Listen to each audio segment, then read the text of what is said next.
She was the people's princess, adored by millions, photographed everywhere. She smiled, she comforted the world, yet behind her grace lay a life under constant pressure. Every paparazzi flash, every headline, every rumor weighed heavier than the crown she wore. One night in Paris, that pressure became fatal. Was it fate, circumstance, or something more?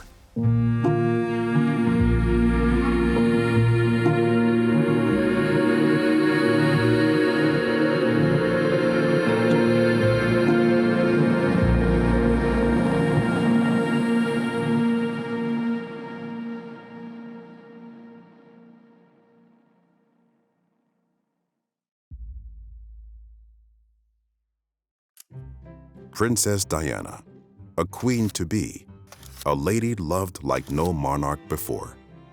Himself, he said we wouldn't have to wait too long.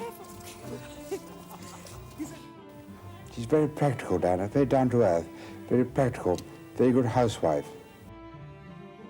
Born into the Spencer family, she grew up surrounded by privilege, but her heart always reached beyond it. She was very considerate, always wanted to do people's birthdays, enjoyed the company of her own friends. Generous. Very generous. A very good friend. Did she watch TV a lot? Did she have any favourite programmes? Crossroads. Did you share that like? Unfortunately, yes.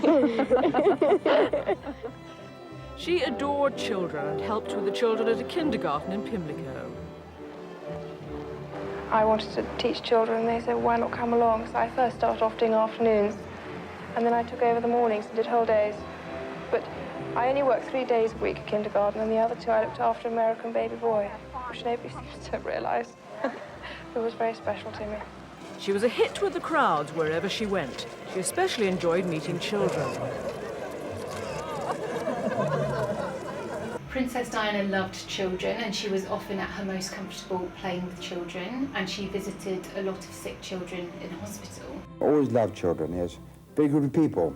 She loved little children particularly, ever since she was a little child herself. Diana's sartorial journey really mirrored her personal one. So when she first started out, her style was quite demure, it was quite pared back. And as the 80s progressed, went into the 90s, she really started to kind of find her stride, and she embraced fashion, and that's the Diana that we remember today. At 19, she married Prince Charles and became Princess of Wales, stepping into a life under constant scrutiny. I wonder what I'd have said if I wonder what he'd have said if I'd said no. Today, Diana is vying to help her country for the rest of her life. Do you find it a very daunting experience that yesterday you were a nanny looking after children, now you're about to marry the Prince of Wales, and one day you would, in all likelihood, be Queen? It's a tremendous change for someone, if I may say, of 19 to make all of a sudden, the transition. It is, but I've had a small run up to it all in the last 6 months. And next to Prince Charles, I know I can't go wrong. He's there with me. Are you planning? Her marriage to Charles became the pinnacle of what many believed was a fairy tale. A young woman stepping into a future filled with promise, purpose, and the hope of building a loving family. Madam, how are you enjoying married life? Highly recommend it. I hope she'll have a big family herself. That's what she'd like. Every glance, every gesture, every word was magnified by a public that adored her and a media that pursued her relentlessly.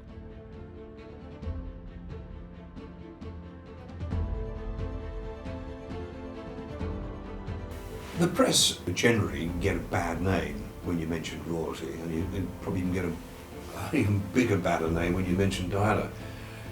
It was relentless.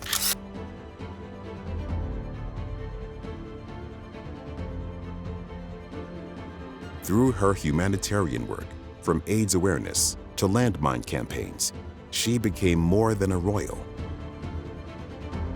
she became a symbol of hope, kindness, and humanity. Virginia, I'm only trying to highlight a problem that's going on all around the world. That's all. I am committed to supporting, in whatever way I can, the international campaign to outlaw these dreadful weapons. Every young person deserves a proper start in life, and those who have no family to turn to need to be able to rely on us as a society for the help and encouragement they need. People adored her, but the very spotlight that adored her would follow her everywhere, unrelenting, inescapable, and ultimately deadly. Princess Diana, a queen to be, yet would she ever become queen? So I said, well, is the Prince of Wales speaking? How do I know it's the Prince of Wales? Came back to reply. She said, well, you don't, but I am, in a little rage. And I'm amazed that she's been brave enough to take me on. And I suppose in love. Of course. Whatever in love means. Yes. Well, it you can put your own interpretation. Obviously means two very happy people. Yes, absolutely.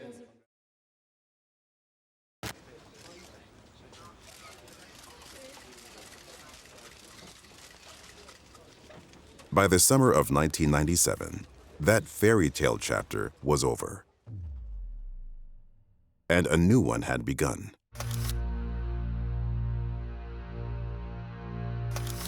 One that now placed Diana alongside Dodi Fayed, a man who offered her the freedom, affection, and escape she had long been denied. He treated Diana like the princess she was. Nobody else had treated her like that. She could show herself off. So it was the first really free relationship she'd had since her marriage had broken down. I think she liked him very much. I don't know if she was in love with him, but she was in love with the idea of him because she immediately saw with her power and Dodi's power through his father, they could do great things together. So he fitted in to her blueprint for her future. On the night of August 30th, she and Dodi Fayed entered the Ritz Hotel in Paris, seeking privacy from the cameras that relentlessly pursued them. Behind them, their driver, Henri Paul, and a bodyguard, Trevor Rees-Jones.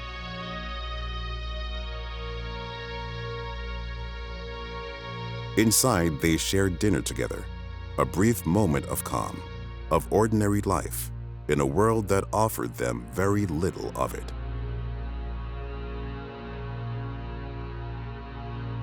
Outside, the crowd of paparazzi only grew.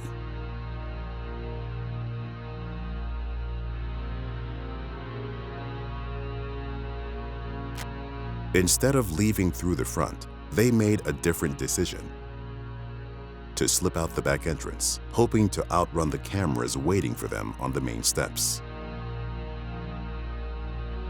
Their driver and their bodyguard joined them as they moved quickly toward the waiting Mercedes.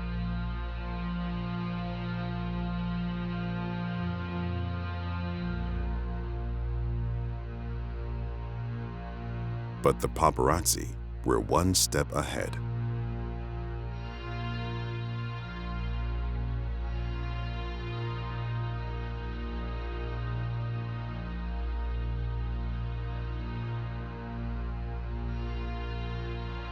Witnesses would later recall laughter in the car, casual conversation, a sense of normalcy amidst the chaos of their lives. Minutes later, a high-speed crash in the Pont de l'Alma tunnel would shatter that illusion.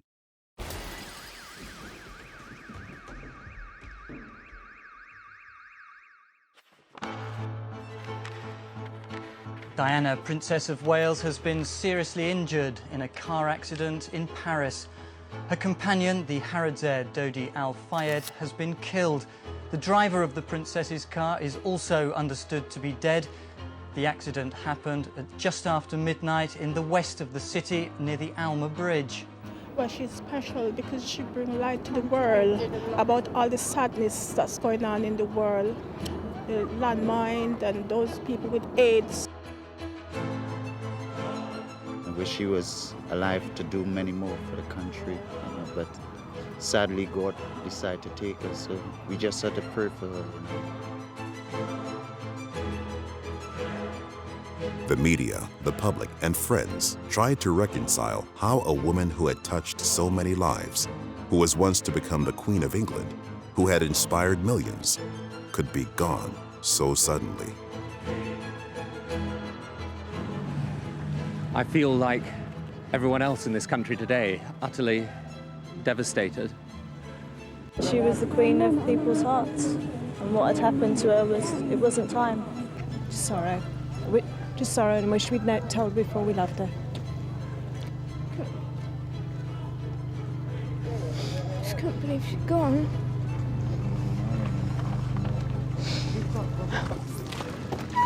Incredibly special lady. It's just like a bad dream, you know. At the scene, police impounded the motorbikes of paparazzi photographers allegedly pursuing the princess's car in a high-speed chase. 7 men were arrested. There's no dispute the photographers were pursuing the Princess of Wales car on Saturday night. The key questions still being asked are how close were they at the time of the accident? Did they cause the driver to lose control? From the day of the crash, Mohammed Al Fayed has believed his son and Diana were murdered. Next week, he takes his case to the High Court in Scotland, where he has an estate in an attempt to get a public inquiry. It has to be a public inquiry because this is normal thing. If so many unanswered questions, so many doubts is surrounded, so many proofs is there already, and how can I get to these proofs which is already lying with the intelligence service, with the MI6? Investigators were left with one pressing question. Was this tragedy inevitable or preventable?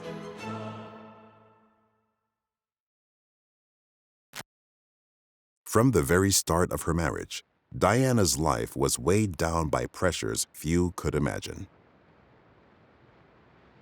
Almost immediately, cracks began to appear. Charles's heart, it was widely reported, still belonged to Camilla Parker Bowles. Their ongoing relationship cast a shadow over Diana's early years in the palace, leaving her isolated and emotionally vulnerable. Do you think Mrs. Parker Bowles was a factor in the breakdown of your marriage? Well, there were 3 of us in this marriage, so it was a bit crowded.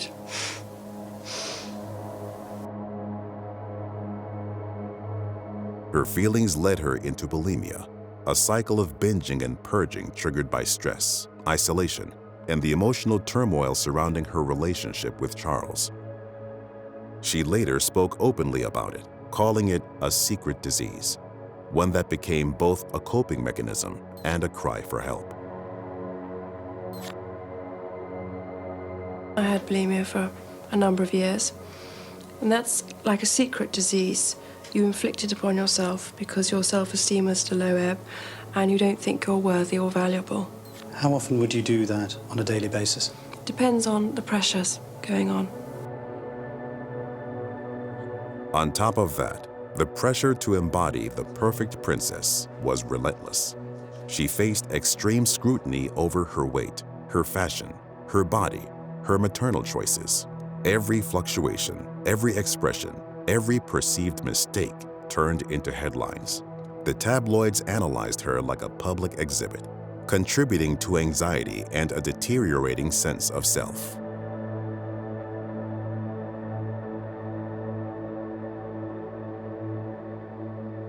I was not aware of how overwhelming that attention would become, nor the extent to which it would affect both my public duties and my personal life in a manner that's been hard to bear.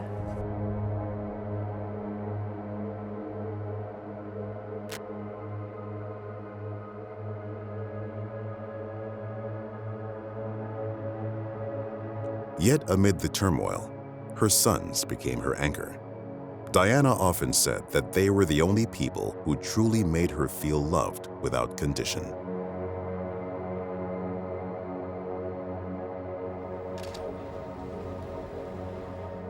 Diana was a wonderful mother. She was a very hands-on mother.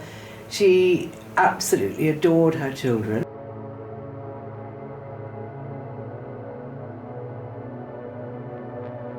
If she was in London, she would take them to school, and she would always try to be there at the end of the day.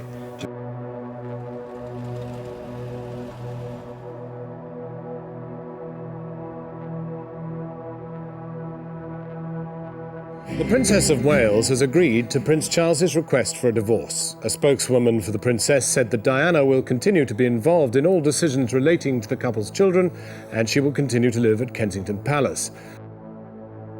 My first priority will continue to be our children, William and Harry, who deserve as much love and care and attention as I am able to give.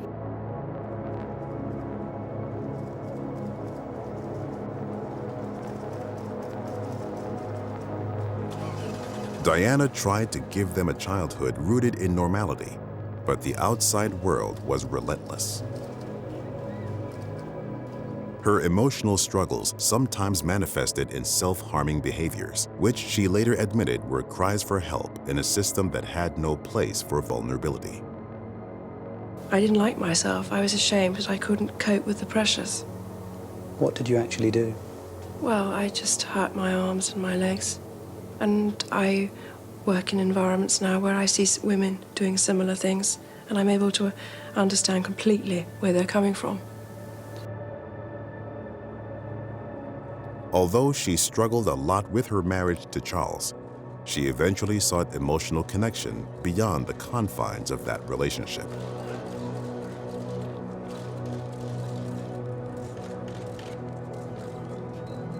Each one compounded the others, forming a storm she fought to survive while still trying to remain a mother, a humanitarian, a symbol of hope for millions around the world.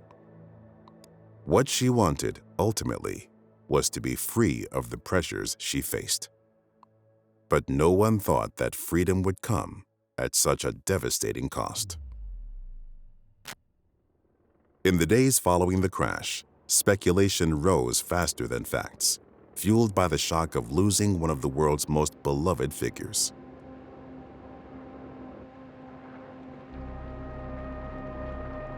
Early rumors circulated about conspiracy, sabotage, or coordinated foul play. But as investigators from France, the UK, and independent forensic teams began their work, a clearer picture emerged. In their first official announcement, detectives investigating Saturday's fatal crash have said the driver of the limousine in which the Princess of Wales and Dodi Fayed were travelling had been drinking that night. The amount of alcohol in his blood well above the legal limit. A post-mortem has shown that Henry Paul was 3 times over the legal alcohol limit, the equivalent of drinking 8 glasses of wine or more. He was not a professional driver, but the deputy head of security at the Ritz Hotel. And it's also emerged that the speedometer from the mangled wreckage has frozen. The car more difficult to control as it entered the tunnel, negotiating a tight bend and a dip in the road at high speed. There is an enormous public emotion, which is very understandable, but the answer to this very large emotion cannot be an unfair treatment, cannot be an excessive severity of the justice. Evidence from the scene, skid marks, vehicle impact patterns, toxicology results, and eyewitness accounts pointed to a tragic chain of events rather than a coordinated attack.